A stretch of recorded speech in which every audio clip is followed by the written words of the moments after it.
رشتہ دل کا ایپیسوڈ نمبر 2۔ سر، کیا آپ کو نہیں لگتا آپ کو خود کرنل صاحب سے بات کرنی چاہیے اور بچے کو انہیں دے دینا چاہیے؟ کیپٹن سعد نے میجر آہل سے پوچھا، جو کہ اس مشن میں ان کے ساتھ تھے اور مشن کے مکمل ہونے پر الگ ہو رہے تھے۔ دونوں کو ہی اپنے نئے مشن کے لیے آرڈر مل چکے تھے۔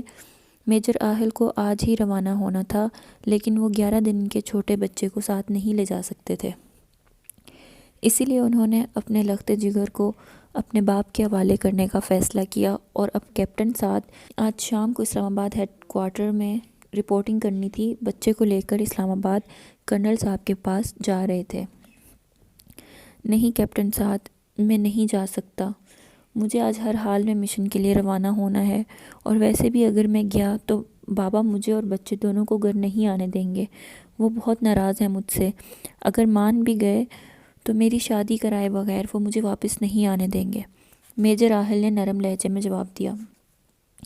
سر، یہ تو اچھی بات ہے کہ وہ آپ کی شادی کروا دیں گے۔ آپ کا بیٹا بہت چھوٹا ہے، اسے ماں کی ضرورت ہے، کیپٹن سعد نے مخلصانہ مشورہ دیا۔ نہیں کیپٹن، اب یہ ممکن نہیں ہے میرے لیے۔ اس کی سگی ماں کے دھوکے نے میرا عورت ذات سے اعتبار ختم کر دیا ہے۔ میں آج بھی یہ سوچ کر کانپ جاتا ہوں کہ اگر میں ٹھیک وقت پر نہ آتا تو کیا ہو جاتا۔ وہ عورت مجھے اس مشن سے دور رکھنے کی خاطر میرا بچہ اپنے ساتھیوں کے حوالے کرنے والی تھی۔ یہ تو خدا کا شکر ہے کہ مجھے ٹھیک وقت پر سچائی پتہ چل گئی۔ اگر اس کی سگی ماں اس کے ساتھ اتنا برا کر سکتی ہے تو دوسری عورت سے کیا امید رکھی جا سکتی ہے؟ ویسے بھی کسی عورت کا دل اتنا بڑا نہیں ہوتا کہ وہ دوسرے کے بچے کو اپنے بچے کی طرح پیار کرے اور اس کا خیال رکھے اور اس کی خاطر دنیا سے لڑے۔ میں اب چاہ کر بھی کسی عورت پر اعتبار نہیں کر سکتا۔ سر، آپ اتنے بھی نا امید نہ ہوں۔ دنیا میں اچھے لوگوں کی بھی کمی نہیں۔ ہو سکتا ہے اب کی بار ایسا کچھ نہ ہو۔ نہیں کیپٹن، یہ سب کتابی باتیں ہیں۔ خیر، حقیقت میں ایسا کچھ نہیں ہے۔ سر، اگر کرنل صاحب نے بچے کو رکھنے سے منع کر دیا تو؟ کیپٹن صاحب نے ہچکچاتے ہوئے پوچھا۔ نو کیپٹن، وہ ایسا بالکل نہیں کریں گے۔ یہ ان کا خون ہے، ان کے بیٹے کی اولاد۔ ان کی ناراضگی مجھ سے ہے، اس بچے سے نہیں۔ آپ بے فکر ہو کر جائیں اور ادھر رینا کا ذکر کرنے کی ضرورت نہیں ہے۔ اور یہ لیٹر بھی دے دیجیے گا۔ میجر کے ہاتھ سے لیٹر لے کر کیپٹن سعد نے اپنی جیکٹ کی جیب میں رکھا اور بچے کو لینے کے لیے ہاتھ بڑھائے۔ میجر آہل نے بچے کے ماتھے پر بوسہ دیا اور کچھ سیکنڈز کے لیے اپنے سینے سے لگایا اور کیپٹن کی طرف بڑھا دیا۔ دوسری طرف حوریہ نے جیسے ہی اپنے چچا کو اپنی طرف بڑھتے ہوئے دیکھا، جلدی سے رکشے میں بیٹھ گئی اور اسے یہاں سے دور جانے کا کہا۔ بھیا تھوڑی تیز چلاؤ۔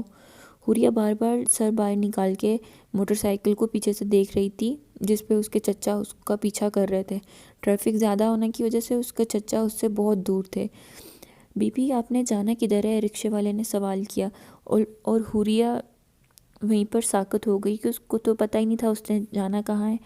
پہلے وہ بس اسٹینڈ کی طرف جا رہی تھی، لیکن پھر بعد میں اس نے رکشے والے کو ایک سوسائٹی کی طرف اشارہ کیا اور رکشے والے نے اس کو گلیوں میں اتار دیا۔ مختلف گلیوں میں تیز تیز چل رہی تھی، تبھی اسے اگلی گلی سے موٹر سائیکل کی آواز آئی تو وہ ڈر کے ساتھ والے گھر میں داخل ہو گئی، جس کا بڑا سا گیٹ تھوڑا سا کھلا ہوا تھا۔ گیٹ کے باہر لگی نیم پلیٹ پر بڑے بڑے حروف میں لکھا تھا، colonel Ahmad Raza. Motor cycle گزرنے کے بعد وہ کچھ وقت تک کھڑی رہی۔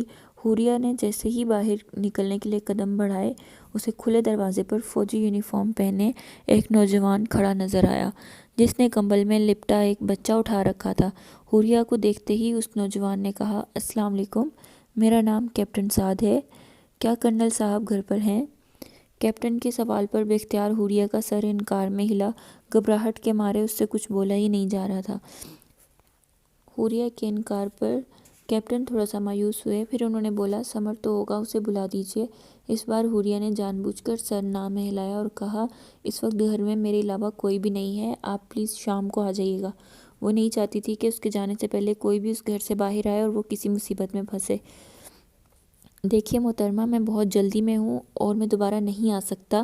آپ پلیز ایک کام کیجیے، یہ میجر آہل کا بیٹا ہے، جب کرنل صاحب آئیں تو آپ انہیں دے دیں، اور یہ لیٹر بھی میجر آہل نے کرنل صاحب کے لیے دیا ہے، آپ انہیں دے دیجیے گا، میں چلتا ہوں۔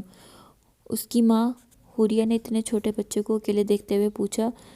شی از نو مور، کیپٹن سعد نے مختصر جواب دے کر جلدی سے بچہ اور خط حوریہ کو پکڑاتے ہوئے گیٹ سے باہر ہی کھڑی گاڑی میں بیٹھ کر الوداع کہا۔ حوریہ سوچوں میں گھری حیرانگی سے بچے اور خط پکڑ کر کھڑی تھی۔ وہ بچہ لے کر نہ تو باہر جا سکتی تھی اور نہ ہی گھر کے اندر۔ ایک خیال اور تجسس کے تحت وہ خط کھول کر پڑھنے لگی، جس میں لکھا تھا: پیارے بابا جان، میں جانتا ہوں آپ مجھ سے بہت ناراض ہیں اور آپ کی ناراضگی بالکل بجا ہے۔ مجھے آپ کو بتائے بغیر شادی نہیں کرنی چاہیے تھی۔ مجھے میری غلطی کا احساس ہو چکا ہے اور میں خود آ کر آپ سے معافی مانگنا چاہتا تھا، لیکن مجھے 3 سال کے لیے ایک بہت ضروری مشن کے لیے جانا پڑ رہا ہے۔ کیپٹن سعد آپ کے لخت جگر کے جگر کو لے کر آ رہے ہیں۔ میری واپسی تک وہ آپ کے پاس رہے گا۔ اس کی ماں کے بارے میں مشن سے واپسی پر آپ سے بات کروں گا۔ زندگی نے موقع دیا تو آپ سے دوبارہ مشن کی واپسی پر ملاقات ہوگی۔ آپ کی دعاؤں کا طلبگار، میجر آہل رضا۔ حوریہ نے جیسے ہی خط پڑھا اسے حیرانگی کے ساتھ ساتھ غصہ بھی آ رہا تھا۔ کتنا خود غرض شخص ہے، 3 سال کے لیے بچے کو چھوڑ کر جا رہا ہے۔ بیٹے کی ذرا بھی پرواہ نہیں۔ اتنا چھوٹا بچہ 3 سال تک کیسے رہے گا بغیر ماں باپ کے؟ بے اختیار اس نے بچے کو پیار کیا اور اپنے سینے سے لگا کر تھپکنے لگی۔ اس وقت اسے اس بچے سے بے انتہا ہمدردی محسوس ہو رہی تھی۔ وہ ابھی تک وہیں گیٹ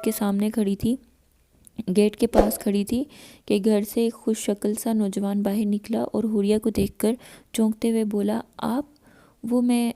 وہ کیپٹن سعد، یہ بچہ میجر آہل، حوریہ نے گھبراتے ہوئے کہا اور اس کے منہ سے ٹوٹ ٹوٹ کر لفظ نکل رہے تھے۔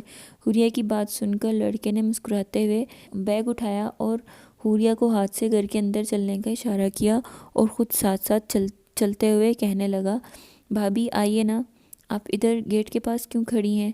سوری، بھائی نے مجھے میسج کیا تھا کہ کیپٹن سعد آئیں گے، مجھے دھیان ہی نہیں رہا۔ بائی دا وے، میں سیم ہوں، آپ کا دیور۔ بھیا نے بتایا تو ہوگا میرے بارے میں۔ حوریہ تو لفظ بھابھی پر ہی اٹک گئی۔ وہ لڑکا اسے اس بچے کی ماں سمجھ رہا تھا جو کہ اس دنیا میں ہی نہیں تھی۔ اسے سمجھ نہیں آیا کہ وہ اس کی غلط فہمی کو کیسے دور کرے۔ اس کی بات پر وہ بس مسکرا سکی۔ گھر کے اندر داخل ہوتے ہوئے ہی اسے سامنے صوفے پر بیٹھے ہوئے ایک ادھیڑ عمر کے شخص نظر آئے جو شکل سے کافی معتبر اور باروب نظر آئے۔ دیکھنے میں وہ لڑکے کی طرح ہی کافی خوش شکل تھے اور وہ یقیناً کرنل صاحب تھے۔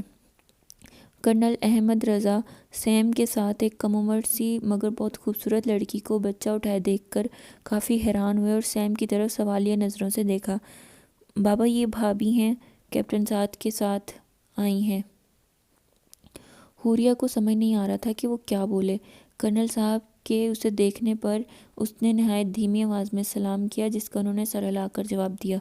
تبھی حوریہ ہمت کر کے ان کے پاس گئی اور خط ان کی طرف بڑھاتے ہوئے کہا: یہ لیٹر آپ کے لیے۔ کرنل صاحب نے خط پکڑتے ہوئے حوریہ کو بیٹھنے کا کہا اور لیٹر کھول کر پڑھنے لگے۔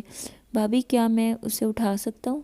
سیم کے پوچھنے پر حوریہ نے مسکراتے ہوئے بچے کو اس کی طرف بڑھا دیا۔ دیکھیں بابا، یہ کتنا پیارا ہے اور چھوٹا بھی، اور بالکل بھائی کے جیسا، ان کی کاربن کاپی۔ سیم کی بات سن کر کرنل صاحب مسکرانے لگے اور جھک کر بچے کی پیشانی پر بوسہ دیا۔